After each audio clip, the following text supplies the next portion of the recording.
Bismillahirrahmanirrahim. Assalamualaikum warahmatullahi wabarakatuh. Pada pertemuan kali ini melanjutkan pertemuan yang sebelumnya pada mata kuliah Sistem Informasi Manajemen. Pada pertemuan kali ini kita akan membahas mengenai sistem pakar. Sistem pakar ini merupakan variasi sistem informasi yang sudah kita jelaskan pada berikutnya, dan pada pertemuan kali ini kita akan lebih mendalam sedikit tentang sistem pakar ya. Jadi sistem pakar itu adalah sistem informasi yang dapat membuat keputusan sehingga dapat menggantikan manusia. Jadi kalau kita mengetahui ada seorang pakar dan kita ini di sistem pakar akan membuat sebuah aplikasi, membuat sebuah sistem yang menyamai dengan kepakaran manusia tersebut, sehingga ke depan sistem ini akan menggantikan manusia. Misal ada seorang dokter yang ahli di bidang penyakit jantung, seperti itu. Nah, kita akan membuat sebuah sistem pakar untuk mendeteksi penyakit jantung. Nah, jadi ketika nanti ada pasien yang mempunyai gejala penyakit jantung dan ketika tidak ada dokter, kita bisa menggunakan sistem ini untuk mendiagnosisnya apakah pasien tersebut penyakit jantung atau tidak.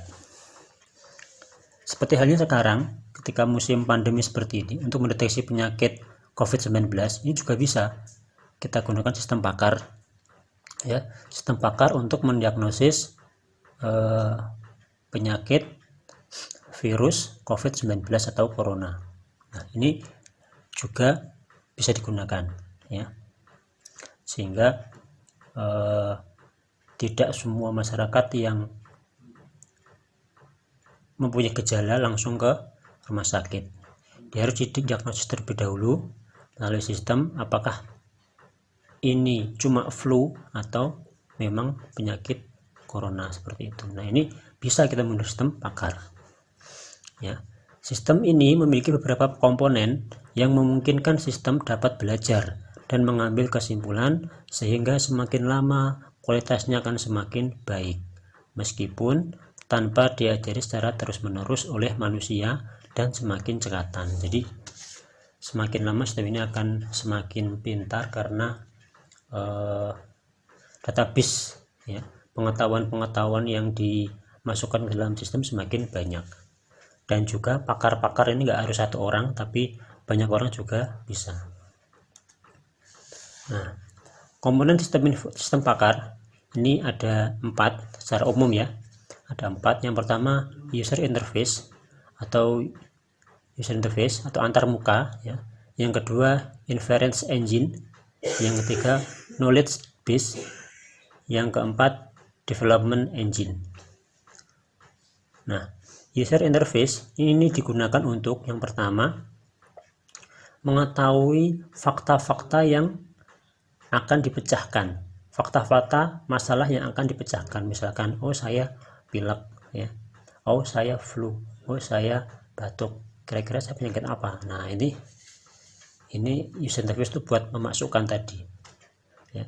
Yang kedua, user interface juga dapat digunakan untuk memasukkan pengetahuan-pengetahuan yang dimiliki oleh seorang pakar ke dalam database ya. Jadi misalkan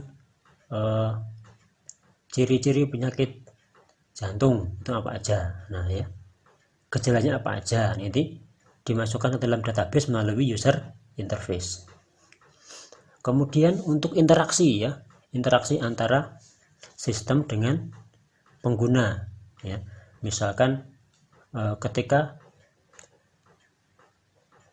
seorang itu melakukan interaksi, nanti premis 1 oke, premis 2 oke, premis 3 tidak oke, nanti sistem akan memberikan umpan balik bahwa berarti Anda tidak memiliki penyakit tersebut, seperti itu. Yang kedua, inference engine. Inference engine ini adalah sebuah engine untuk melakukan penalaran. Jadi ini adalah sebuah logika seperti itu ya. Jadi misalkan jika misalkan untuk mengetahui penyakit jantung ya, gejala satu pasien mengatakan ya, gejala 2 ya, gejala 3 tidak, berarti ini bukan penyakit satu, seperti itu ya.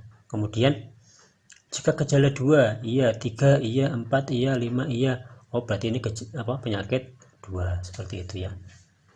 Ini alurnya atau logikanya itu namanya inference engine.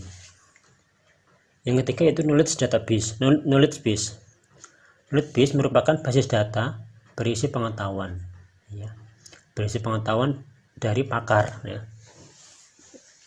Pakarnya ini nggak harus satu orang ya, bisa banyak orang ya. Pakar nggak harus dalam bidang kesehatan ya, bisa pakar mobil misalkan untuk mendeteksi kerusakan mobil ya.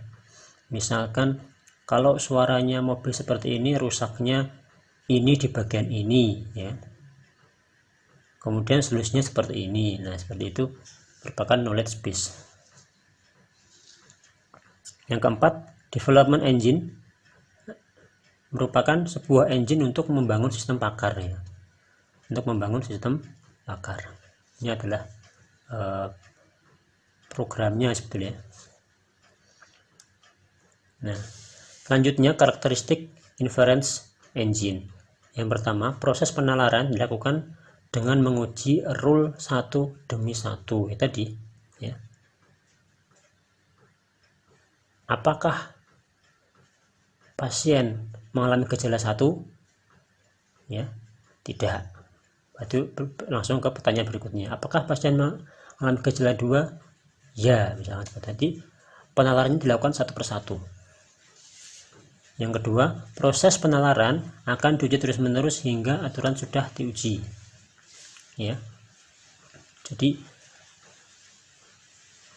penalarannya akan terus diuji terus, akan ditanyakan terus sampai mengetahui satu permasalahan ya. Dan bisa jadi di dalam mesin tersebut, di dalam sistem tersebut belum ada pengetahuan tentang itu, sehingga sistem tidak bisa mengatakan ini penyakit A atau penyakit B, seperti itu ya. Yang ketiga, pengujian terhadap suatu aturan dapat diuji lebih dari satu kali. Misalkan pertanyaan pertama sudah ditanyakan ya, ketika itu negatif, pertanyaan pertama ditanyakan lagi. Nah ini sebenarnya sistemnya belum smart ya, belum cerdas. Harusnya ketika satu pertanyaan ditanyakan dan pasien menjawab iya ya, harusnya ada satu memori ya, satu memori atau memori sementara untuk menyimpan pertanyaan tadi, sehingga sistem bisa mengetahui bahwa pertanyaan satu merupakan iya, tinggal dilanjutkan ke pertanyaan berikutnya, seperti itu. Yang keempat, apabila aturan sudah diuji dan sudah berhasil, maka akan disisihkan dan diteruskan dengan aturan yang lainnya. Jadi jika pertanyaan satu sudah berhasil ya, sudah diketahui, maka akan dilanjutkan dengan pertanyaan berikutnya, seperti itu. Selanjutnya development engine ya. Development engine berguna untuk membangun basis data pengetahuan ya. Jadi pengetahuan dari pakar apapun ya, bisa itu seorang dokter, ahli mesin, ahli bangunan, ahli komputer, ahli printer, ahli smartphone misalkan ya, kerusakan dalam smartphone bisa juga dimasukkan ke dalam pakar ya, tergantung judulnya ya. Misalkan sistem pakar untuk mendeteksi penyakit jantung ya, berarti pakar jantung pengetahuan tentang jantung ya, itu akan disimpan ke dalam basis data ya. Kalau sistem pakar untuk mendeteksi kerusakan mobil ya, berarti pengetahuan seorang pakar mobil yang akan disimpan ke dalam sebuah basis data. Nah, dalam development engine ini ada dua pendekatan. Yang pertama dengan menggunakan bahasa komputer, artinya kita melakukan coding, ya. Yang kedua dengan sistem sel. Sistem sel adalah bagian dari sistem yang dapat mengolah atau memecahkan masalah jenis tertentu dengan menerapkan basis data tertentu saja. Jadi kalau sistem sel ini lebih spesifik, ya, satu masalah, satu penyelesaian gitu. Jadi tidak bisa digunakan untuk masalah yang lainnya. Nah, selanjutnya ini adalah merupakan kelebihan dari sistem pakar. Yang pertama, mampu menggantikan manusia dalam membuat keputusan. Ini tadi, jika seperti saat ini, ya, COVID melanda, jumlah dokternya itu terbatas, sehingga butuh sebuah sistem untuk menggantikan seorang dokter dalam mengambil keputusan. Apakah pasien tersebut positif atau pasien tersebut negatif, ya. Ini hanya sekedar mendiagnosa, ya. Jadi nggak semuanya masyarakat harus ke rumah sakit, ya. Kalau bisa didiagnosa di rumah, kenapa tidak, seperti itu. Yang kedua, mampu belajar sehingga keputusan yang diambil semakin baik, ya. Jadi sistem pakar ini merupakan bagian dari smart system atau kecerdasan buatan, ya, atau artificial intelligence bagian. Jadi sistem pakar ini terus belajar, terus mendata pengetahuan ke dalam sebuah database, sehingga lama kelamaan sistem ini akan semakin pintar, semakin baik dalam mengambil sebuah keputusan, seperti itu. Yang ketiga yaitu memiliki basis data yang semakin banyak dan lengkap, ya, karena tadi banyak data yang disimpan, datanya akan semakin banyak dan juga lengkap, tanpa ada kekhawatiran untuk berhenti sewaktu-waktu, ya. Jadi kalau kita sudah punya data, aman, gitu. Selanjutnya yaitu kelemahan dari sistem pakar. Yang pertama, sulit untuk membangun basis data yang berisi kepandaian seseorang. Nah, ini kadang-kadang seseorang itu atau seorang pakar ini nggak mau membagi pengetahuannya ke dalam sebuah sistem, sehingga ini menjadi suatu kendala, ya. Mereka seorang pakar mungkin bisa jadi mereka takut akan digantikan oleh mesin, ya, sehingga dia tidak mau untuk memberikan pengetahuannya untuk dibangunkan sebuah sistem pakar. Yang kedua, memerlukan waktu yang lama untuk membangunnya, karena tidak hanya kepandaian seorang pakar yang bisa yang digabung dalam satu basis data, tapi semakin banyak pakar semakin baik. Nah, jadi untuk membangun sebuah sistem pakar dibutuhkan waktu yang lama, karena tadi, ya, yang pertama bisa jadi seorang itu enggan untuk memberikan pengetahuannya. Yang kedua, pakarnya ini nggak harus satu orang, bisa banyak orang, seperti itu. Yang ketiga, mudah disalin, ya, termasuk oleh orang yang tidak berhak. Nah, ini menjadi kelemahan dari sistem pakar. Kalau tidak digunakan dengan sebaik-baiknya, pengetahuan seorang pakar ini bisa disalahgunakan, seperti itu. Begitu yang dapat saya sampaikan. Bila ada salah, saya minta maaf. Untuk pertanyaan bisa disampaikan lewat grup WhatsApp. Sekian dari saya. Assalamualaikum warahmatullahi wabarakatuh.